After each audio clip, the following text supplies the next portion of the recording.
مولاي صل وسلم دائما أبدا على حبيبك خير الخلق كلهم مولاي صل وسلم دائما أبدا على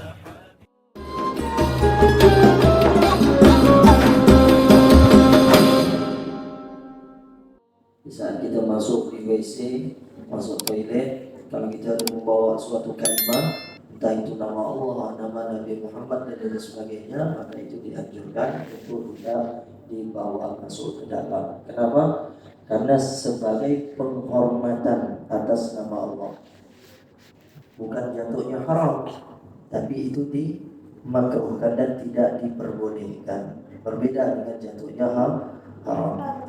Karena berdasarkan dalam riwayat dari Sayyidina Anas bin Malik radhiyallahu anhu bahwasanya Nabi Shallallahu alaihi wasallam itu beliau menggunakan cincin dengan ukiran kalimat Muhammad Rasulullah. Nabi punya cincin. Cincin Nabi itu bertuliskan adalah Muhammad Rasulullah dan itulah stempelnya Rasulullah. Nabi punya stempel. Stempel Nabi itu cincin yang beliau pakai. Jadi tulisannya itu Muhammad Rasulullah itu sebagai stempelnya dan cincin yang digunakan Nabi. Nah kemudian maka Rasulullah itu ketika Nabi hendak ingin masuk ke WC, Nabi melepas daripada cincinnya beliau dan Nabi simpan atau titip dengan sahabat. Kemudian setelah Nabi keluar baru Nabi pakai kembali. Nah inilah dasar dalil yang dipakai oleh para ulama. Nabi saja ketika masuk Nabi lepas. Pertanyaannya, Pak Ustaz, bagaimana kalau cincin orang itu berlian? Nah, itu lain cerita lagi. Ya. Kalau memang cincinnya berharga, itu bisa dengan memungkinkan, kata para ulama, nanti kalau cincin itu berharga, seperti tidak ada seseorang yang bisa kita titipkan, ya. Kemudian itu ada kalimatnya, cincin itu berharga atau pagar-pagar berlian, misalnya, cincinnya tersebut dan berharga. Atau memakai sesuatu, maka kata para ulama itu ditutupi, diambil tapi ditutupi, jangan posisinya dalam keadaan terbuka. Jelas atau tidak? Nah, seperti kita pakai cincin nih, kita tahu tidak ada seseorang yang bisa dititipkan, atau kalau simpan di luar bisa bahaya, mudaratnya bisa hilang dan lain sebagainya. Maka ambil cincin tersebut, masuk ke dalam saku kemudian ditutup. Jangan sampai posisi itu dalam keadaan terbuka. Tapi jikalau memang ada orang yang bisa kita titipkan, maka lebih baik dilepas dan dititipkan. Jikalau memang di situ terdapat kalimat, tidak hanya cincin, apapun bendanya, sesuatu yang mengandung asma Allah, maka dilarang kita itu masuk di kamar mandi itu membawa asma Allah. Nah kemudian yang kedua, adab di dalam istinja itu juga adalah yaitu menjauh dan tertutup dari orang lain ketika terutama di saat seseorang itu buang air besar. Maka di saat buang air besar ataupun dalam keadaan buang hajat, diusahakan kalau dapat itu jauh dari orang atau tempatnya itu tertutup. Kenapa? Karena kata para ulama tujuannya agar tidak terdengar suara atau keciuman aromanya. Nah itu maksudnya seperti itu. Atau paling tidak, biasanya guru-guru kami itu kalau mengajarkan, kalau masuk di dalam kamar mandi mau buang hajat, itu kita hidupkan air keran itu dibuka, jadi harus ada suara. Tujuannya apa? Itu tadi supaya tidak kedengaran suara. Bagi orang sakit perut, apalagi kalau posisi kita sakit perut, wah biasa itu agak nyaring sedikit suaranya. Biasanya begitu. Nah makanya tujuannya kata para ulama untuk menghindari saja. Nah adapun Rasulullah itu kalau Nabi buang hajat, ya Nabi bersama para sahabat, Nabi pergi itu agak jauh. Nabi cari tempat agak jauh. Kalau Nabi buang hajat seperti itu. Kalau bersama para sahabat, Nabi cari tempat, kemudian Nabi. Nah, kalau dulu kan berbeda seperti zaman sekarang. Kalau sekarang kan udah enak. Kamar mandi, WC ada di mana-mana. Nah, itu dianjurkan saja adab di dalam istinja. Kemudian selanjutnya di dalam istinja itu pula harus diingat, harus diketahui di dalam istinja itu kita harus menggunakan ini ujung daripada jari, ujung ini, ujung ini nih, apa bahasanya itu? Nah, jarinya itu harus di bagian ini, di bagian telapak di dalam itu ujung, tapi tidak boleh, mohon maaf, tidak boleh masuk sampai ke dalam ini. Batas ini tidak boleh melebihi ini. Kenapa? Karena para ulama mengatakan jikalau seseorang itu istinja dan memasukkan jari yang melebihi batas daripada jari tangannya tersebut, maka itu hukumnya haram dan berdosa. Kenapa? Karena itu termasuk hukum liwat. Termasuk hukum liwat. Tahu liwat?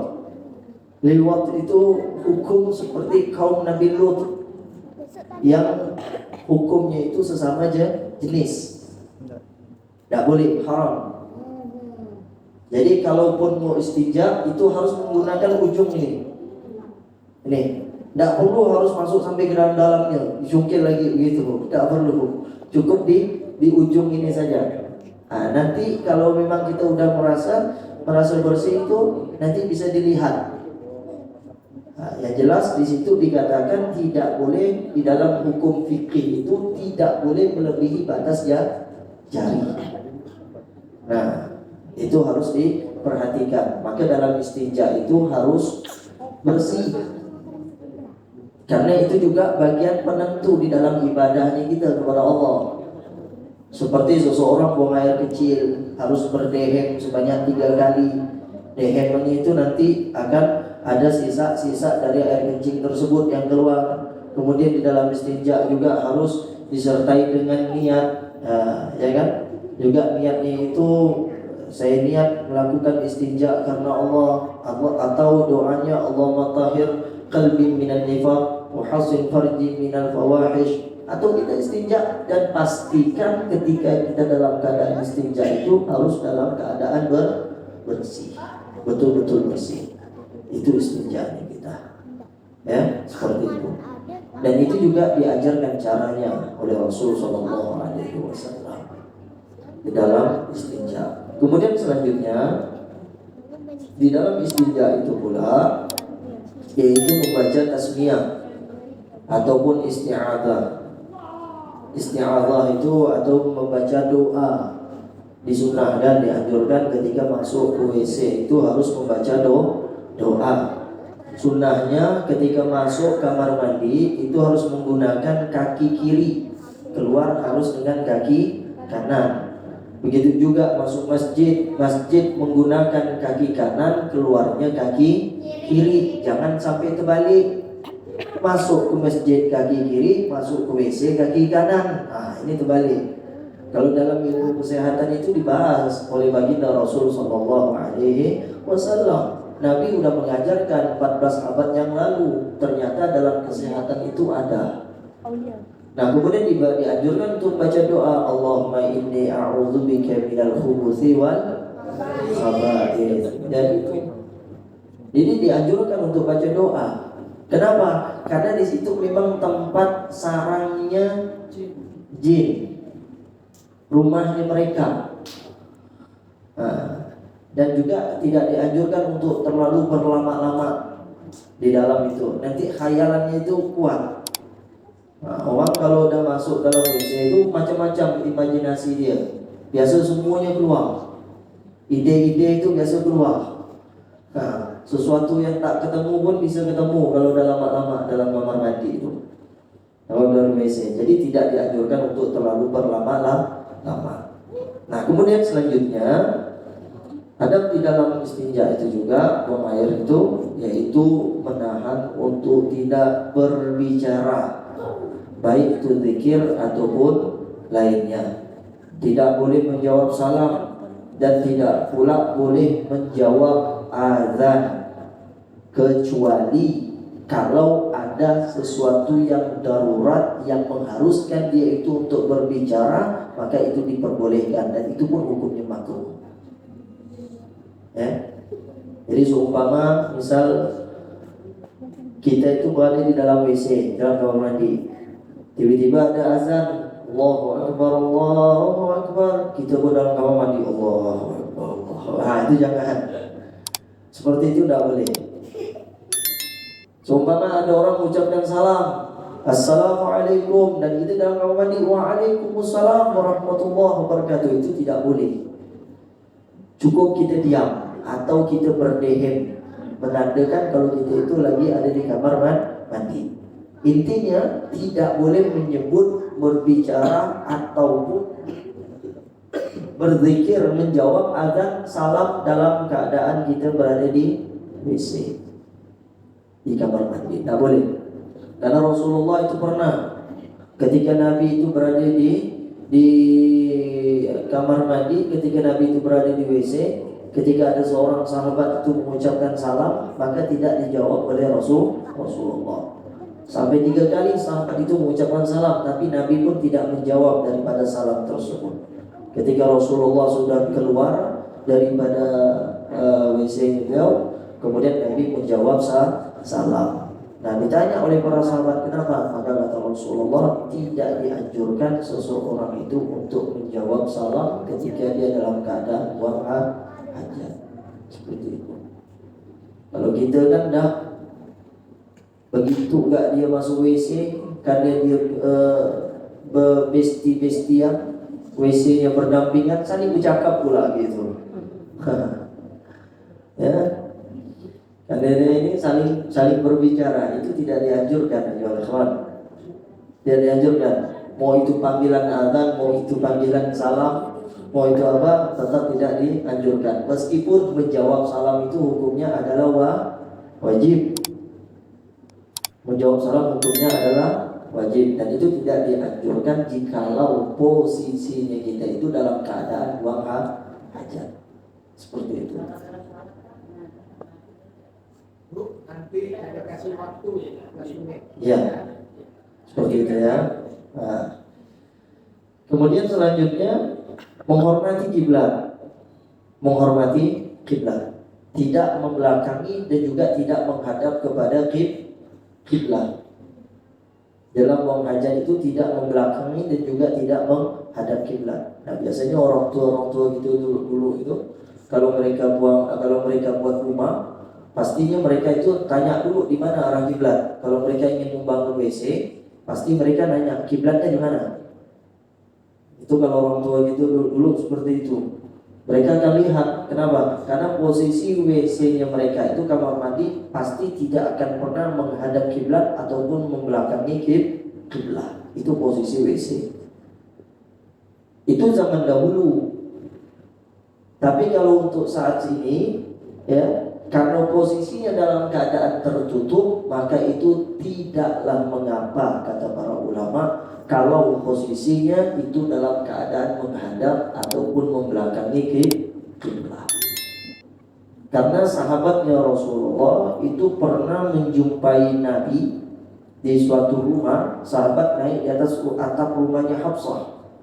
Saat itu melihat kalau posisinya Rasulullah itu dalam keadaan buang hajat, Nabi itu menghadap dan membelakangi daripada kiblat. Jikalau memang itu posisinya dalam keadaan tertutup. Tapi kalau posisinya dalam keadaan terbuka, dalam keadaan lapangan terbuka, tidak ada penutupnya, penghalang antara dia, maka itu tidak diperbolehkan seseorang itu buang hajat ataupun buang air kecil ataupun buang air besar menghadap ataupun membelakangi kiblat. Jelas atau tidak? Jadi ada perbedaan tempat ruang yang terbuka sama ruang yang tertutup, itu tidak dianjurkan. Nah, kemudian selanjutnya yaitu menghindari buang air itu pada lubang. Tidak boleh. Misal mohon maaf, tidak boleh kencing ataupun dia buang hajat itu di lubang. Nah, kadang-kadang itu yang suka itu anak-anak. Nah, di mana ada lubang keramat, di situ gak ada kencingkannya. Itu tidak boleh kita itu di lubang. Kenapa? Karena itu ada dari pesan daripada Rasulullah Sallallahu Alaihi Wasallam, Nabi melarang seseorang itu kencing di dalam lubang. Lalu sahabat bertanya, apa yang dibenci dari kencing di lubang tersebut? Maka saat itu dijawab oleh Rasulullah, sesungguhnya lubang itu adalah merupakan salah satu rumahnya jin. Ingat, kalau lubang itu kata Rasulullah termasuk salah satu rumahnya jin. Itu dalam hadis Rasulullah SAW mengatakan. Nabi bersabda. Jadi jangan sembarangan. Maka jangan heran kalau seseorang itu buang air kecil, mohon maaf, tak mungkin kemaluannya bengkak atau dia terjadi sesuatu yang lainnya. Kenapa? Karena memang kita mengganggu tempat rumahnya dia. Maka jangan sembarangan. Kalau mau kencing, kita baca-baca dulu lah. Atau paling tidak kalau sebelum kencing, a'udzubillahi minasyaitonirrajim, bismillahirrahmanirrahim. Dah. Kalau pun memang ini, tapi jangan cari lubang. Ini kadang di mana ada lubang, di situ gak ditembakkan di lubang itu. Nah, itu jangan pernah dilakukan, ya. Nah, jangan pernah dilakukan. Tak boleh. Selanjutnya yang kedua yang dilarang itu adalah yaitu buang air kecil ataupun buang air besar di tempat yang teduh. Kenapa tidak boleh di tempat yang teduh, tempat orang berjalan, tempat orang mengambil air? Hal itu dilarang. Kenapa? Karena itu tempat daripada berteduhnya manusia. Nah, seseorang itu kalau mereka melakukan perjalanan, mereka melihat ada pohon yang besar, ada tempat-tempat yang untuk mereka berteduh. Nah, biasanya mereka itu selalu berteduh, dan itu jangan pernah dijadikan disitulah tempat kita itu mau buang air kecil ataupun buang air besar. Nah, itu adalah sebagai penghormatannya kita. Tidak dianjurkan seseorang tersebut jikalau dia buang air kecil ataupun buang air besar di tempat yang teduh. Itu adalah sesuatu yang dilarang ataupun memang tidak dianjurkan di dalam hukum Islam. Nah, karena memang di dalam istinja itu kita sangat dianjurkan agar kita menjaga adab-adabnya kita ketika kita dalam keadaan buang hajat. Ketika kita buang air besar ataupun buang air kecil. Wallahu a'lam. Sebelum saya melanjutkan, mungkin sampai di sini mungkin ada yang kurang jelas atau mungkin ada yang ingin dipertanyakan, saya persilahkan. Assalamualaikum warahmatullahi wabarakatuh. Waalaikumsalam. Pak Ustadz, saya mau bertanya, seperti yang tadi juga, maksudnya itu kita lagi sholat, kadang-kadang orang ada yang salam itu kan, mau nyaut kita lagi sholat. Jadi saya nyaut dalam hati, itu boleh Pak Ustadz? Ya. Kalau nyaut dalam hati itu boleh, tapi tidak dianjurkan untuk menjawab. Karena posisi sholat itu tidak boleh kita itu berbicara. Jangankan kita itu berbicara, kita berdehem saja yang mengisyaratkan kode orang. Kalau kita dalam keadaan sholat, itu dalam mazhab Imam Syafi'i itu batal sholatnya kita. Kalau mengeraskan suara dengan tujuan dengan bacaan atau kita mengisyaratkan kalau posisinya kita dalam keadaan itu, maka di dalam mazhab Imam Syafi'i yang dikutip dalam kitab Syarah Muhadzab Imam An-Nawawi, di situ mengatakan bahwasanya sholatnya seseorang itu batal karena tidak boleh ada tujuan di dalam sholat itu, kecuali tujuan itu semata-mata hanya kepada Allah. Nah, itu ada yang mengatakan demikian. Jadi kalau misalnya ada orang jawab salam, kita dalam keadaan sholat, maka kita tidak berdosa. Tidak perlu kita jawab salamnya. Sama tadi dua hal, dalam keadaan di kamar mandi, dalam keadaan di WC, ataupun dalam keadaan sholat. Itu tidak perlu kita menjawab azan ataupun kita itu menjawab salam. Begitu juga dengan Rasulullah. Padahal Nabi yang mengajarkan menjawab salam hukumnya adalah wajib. Tapi di saat posisinya Rasulullah itu di kamar mandi, Nabi itu di WC, ada sahabat yang mengucapkan salam, maka Nabi tidak menjawab salam tersebut. Apalagi posisinya dalam keadaan sholat. Seperti itu. Kecuali, nah ini harus diperhatikan. Kecuali kalau posisinya kita itu dalam keadaan sholat sunnah. Kalau posisinya kita dalam keadaan sholat sunnah, tiba-tiba di situ datang panggilan orang tua kepada kita, apa yang mesti kita lakukan? Kita meneruskan sholat sunnahnya kita, atau kita batalkan panggilan orang tua kita? Atau kita batalkan, atau kita penuhi panggilan orang tua kita? Nah, itu ada perbedaan. Karena panggilan orang tua itu adalah wajib. Panggilan orang tua itu wajib. Jadi kalau posisinya kita sholat sunnah apapun itu, kalau orang tua kita itu manggil, maka batalkan sholat sunnahnya kita dan penuhi panggilan orang tua. Kenapa? Karena panggilan orang tua itu hukumnya adalah wajib. Itu kalau posisinya sholat sunnah. Tapi kalau sholat wajib, maka tidak dianjurkan, tidak diperbolehkan membatalkan sholatnya kita. Demikian. Jelas Ibu ya? Ya. Jadi Ustadz, kalau misalnya tadi kan tidak diwajibkan untuk menjawab salam, dia sudah memberi salam sampai 3 kali, itu hal yang penting. Sedangkan kita masih di dalam kamar mandi, apa yang harus kita jawab kalau kita tidak dianjurkan untuk menjawab salam? Iya, kalau memang tidak kita menjawab salam, maka tadi dikatakan diperbolehkan kita itu berbicara jikalau memang itu posisinya dalam keadaan darurat atau sesuatu hal yang penting, itu diperbolehkan. Atau paling tidak itu kita berdehem, ya, jawab salam itu dalam hati saja. Nanti begitu kita keluar, kalau kita jawab Waalaikumsalam warahmatullahi wabarakatuh, mohon maaf tadi saya lagi di kamar mandi.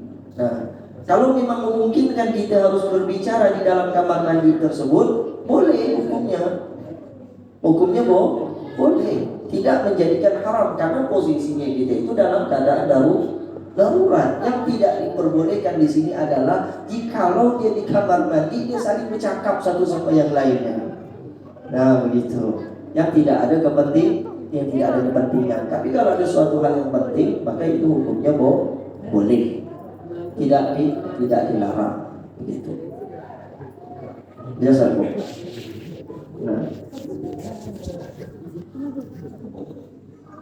Boleh Ustaz agak teriak sedikit, kan agak jauh tuh kamar mandi. Iya boleh. Apa ya Ustaz, ya kan kalau kita hanya berdehem kan nggak kedengaran. Iya boleh. Jadi artinya kalau memang posisinya kita itu di kamar mandi, tadi saya sampaikan, artinya tidak mesti harus menjawab salam. Karena yang dibahas di sini adalah masalah menjawab salam. Dan yang tidak boleh terlalu berlebihan, yaitu saling berbicara ataupun saling bercakap satu sama yang lain ketika di dalam kamar mandi. Tapi kalau ada suatu hal yang penting, ada orang misalnya dia kita bagi tahu sama dia, kita ngasih tahu kalau posisi kita dalam keadaan WC atau lain sebagainya, atau dia bertanya sesuatu dengan kita, posisinya kita lagi di kamar mandi dan kita menjawab seperlunya saja, itu boleh hukumnya dan itu tidak dilarang. Yang dilarang itu jikalau memang dia saling berbicara, karena WC dia bersebelahan, cakap terus dia tak berhenti kamu. Nah gitu misal. Seperti itu Bu ya. Satu lagi Ustaz ya. Ya. Sunnah bagi kaum lelaki untuk buang air kecil itu sebenarnya jongkok atau berdiri? Sunnahnya itu adalah jongkok. Sunnahnya itu jongkok. Ini mohon maaf nih, saya praktekkan menurut daripada hadis Rasul Shallallahu Alaihi Wasallam. Ini cara Nabi. Ini dalam kitab Takbirirat begini. Mohon maaf Pak Haji, saya praktekkan. Nah ini kalau cara sunnahnya Rasulullah itu, Nabi kalau Nabi buang air kecil, Nabi itu selalu seperti ini. Ini posisi Nabi. Laki-laki, perempuan pandai-pandai dia lah. Kalau laki-laki posisi dia itu paling tidak itu dia posisinya harus duduk. Posisinya harus duduk ini. Dan ini bisa dilakukan istinjanya itu mau dia buang air kecil ataupun dia buang air besar. Dan inilah cara yang diajarkan, yang dilakukan oleh baginda Rasulullah SAW. Nabi seperti ini. Cara Nabi istinja itu seperti ini. Dalam kitab Takrirat itu dijelaskan. Cara istinjanya Nabi. Nah, biasanya agak nyaman, agak enak. Kalaupun dia berdiri, nah itu bisa menyebabkan seseorang itu kena penyakit apa? Ini ginjal. Itu bahaya.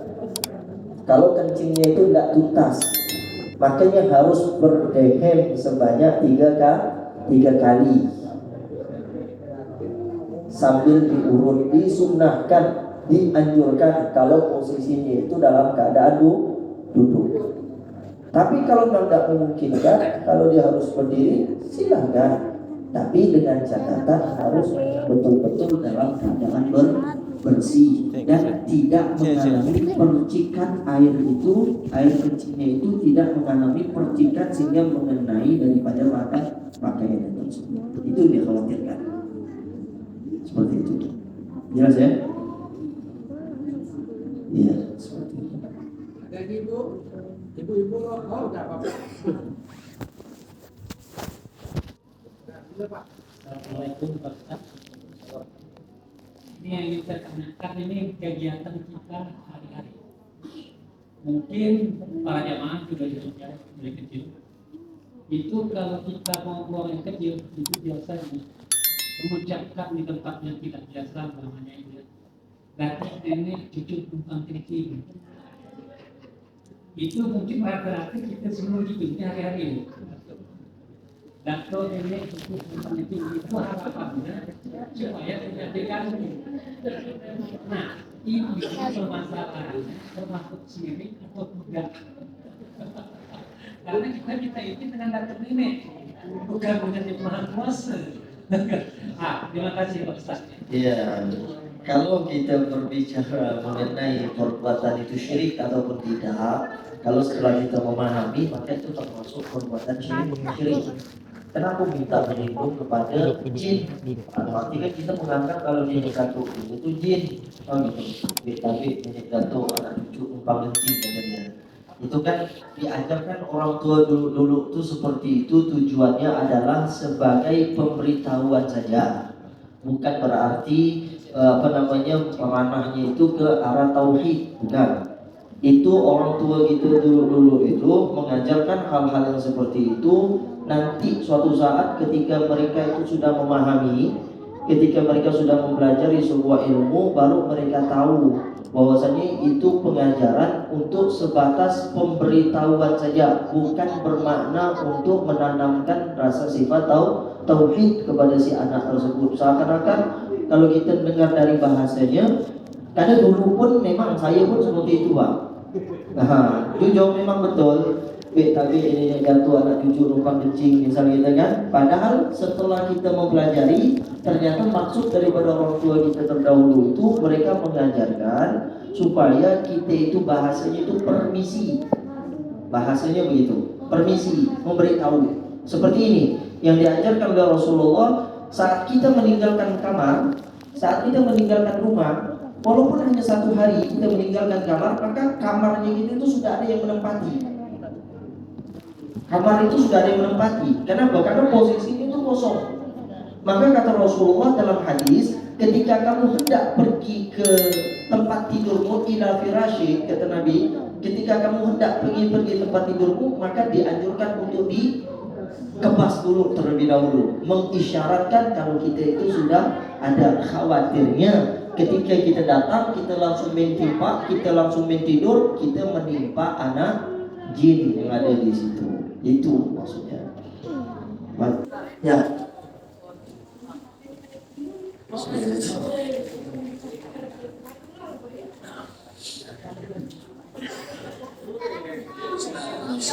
Ada yang saya tanya, kalau Bapak tadi mungkin beda budaya, Kalau saya ini kan dari Jawa ya. Jadi kalau saya itu mau kencing di kebun atau di lapangan luas itu saya bilang begini, Ustaz. Setan jin pergi, anak Adam mau kencing. Nanti kena kepalanya. Itu pun saya lakukan sampai sekarang, Ustaz. Yang pertama itu. Yang kedua, Ustaz, ini kan sungai, ini buang air besar. Sungai itu mengalir dari barat ke timur. Dan ini pun saya sering terjadi pula. Saya kan harus ini mau bikin bola besar. Sungai ini mengalir. Terpaksa kami menghadap ke barat, itu gimana, Ustaz? Terima kasih. Jadi yang pertama itu kan hanya bahasa. Jadi hanya bahasa itu sah-sah saja kalau orang hanya menggunakan bahasa itu sebagai bahasa permisi, ya kan, bahasa permisi. Tapi itu diyakini pada temannya. Karena kalau dia tidak mengucapkan anak Adam, dia akan merasa bersalah atau Itu hanya bahasa. Itu hanya bahasa. Masalah keyakinan itu dari bahasa itu saja itu tidak menimbulkan kesyirikan. Dari bahasa itu tidak menimbulkan kesyirikan, hanya permisi. Hanya permisi. Hanya permisi. Seperti bahasa kita berdehem. Kita berdehem memberikan isyarat di tempat yang kosong itu. Kalau menandakan sesuatu, kalau menandakan di situ ada kita. Karena begini Pak, kita ini hidup dua alam. Ya, jadi bukan hanya kita aja. Jadi kita itu ada alam jin juga. Yang mereka itu tidak kelihatan oleh kasat mata. Yang mereka itu bisa memandang kita, yang kita tidak bisa melihat mereka. Begitu. Nah, sehingga tidak ada salahnya kalau kita itu menggunakan kata-kata permisi bahasanya. Permisi seperti itu. Itu tidak salah. Terus yang kedua tadi, kalau memang dalam keadaan darurat itu seperti tadi yang saya sampaikan, itu tidaklah mengapa dimakruhkan, hanya dianjurkan saja kalau dapat tidak menghadap dan membelakangi kiblat, itu kalau dapat. Tapi kalau memang posisi tidak memungkinkan, itu tidak menjadikan itu sesuatu yang haram. Ya, permisi. Dia permisi dengan jin. Iya, kalau kita mau kalau kita mau yang sebenarnya memang ta'awuz itu auzubillahi minasyaitonir rajim. Ya kan gitu. Ya, tergantung keyakinan seseorang. Itu tadi saya katakan. Kalau seseorang melakukan sesuatu, menggantungkan sesuatu selain kepada Allah, maka itu jatuhnya perbuatan syirik. Itu aja udah. Pemahaman globalnya itu di situ. Ya. Yang penting jangan pernah menggantungkan sesuatu itu selain kepada Allah. Sandarkan dulu kepada Allah, baru kita kepada benda. Itu caranya. Seperti itu. Ya kan? Ya. Karena kalau bahas masalah syirik atau tidak, ini banyak sebenarnya. Karena sensitif bahasa ini. Ya. Karena kadang-kadang ada perbuatan-perbuatan kita itu yang tidak kita sadari, dan itu bisa mengandung perbuatan syirik. Itu. Nah, maka kata Rasulullah, aku tidak khawatir umatku melakukan syirik yang nampak.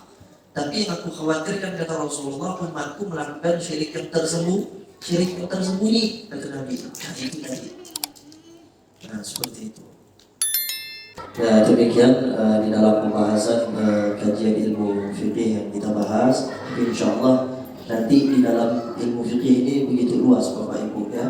Nanti kalau misalnya sekiranya ada yang kurang memahami ataupun ada yang ingin dipertanyakan, nanti minggu yang akan datang itu boleh menggunakan kertas ataupun yang sebagainya. Silakan, itu kami persilakan itu ya. Kalau misalnya nanti insyaallah minggu yang akan datang, mudah-mudahan kita semua dalam keadaan sehat walafiat, tidak ada kekurangan sedikit apapun. Kita akan membahas mengenai seputaran masuk bab wudu. Baru kita masuk bab wudu. Nah, fardu wudu, sunnah wudu, makruh dalam wudu. Setelah itu baru seputaran mengenai tentang sholat, dari takbir sampai ke salam. Itu kita akan bahas secara fikih 4 mazhab. Saya akan bahas, nanti saya akan tuntaskan mengenai pendapat Imam Syafi'i, Imam Ahmad, Imam Malik dan Imam Abu Hanifah. Tujuannya adalah supaya kita tidak menyalahi satu sama yang lainnya. Meskipun kita ini penganut mazhabnya Imam Syafi'i, tidak semuanya penganut Imam Syafi'i. Ada juga yang penganutnya mazhab Imam Abu Hanifah. Jadi kita tidak saling menuduh dan tidak merasa paling hebat ibadahnya kita dibandingkan yang lain. InsyaAllah mudah-mudahan kita tidak ada dalam keadaan sehat walafiat, kita tetap istiqomah. Kalaupun ada dalam penyampaian saya ini terdapat kekurangan, kehilapan, menyinggung di hati Bapak Ibu, saya minta maaf yang sebesar-besarnya. Saya tutup majlis ini dengan membaca doa kafaratul majlis. Subhanakallahumma wa bihamdika asyhadu an la ilaha illa anta astaghfiruka wa atubu ilaik. Wassalamualaikum warahmatullahi wabarakatuh.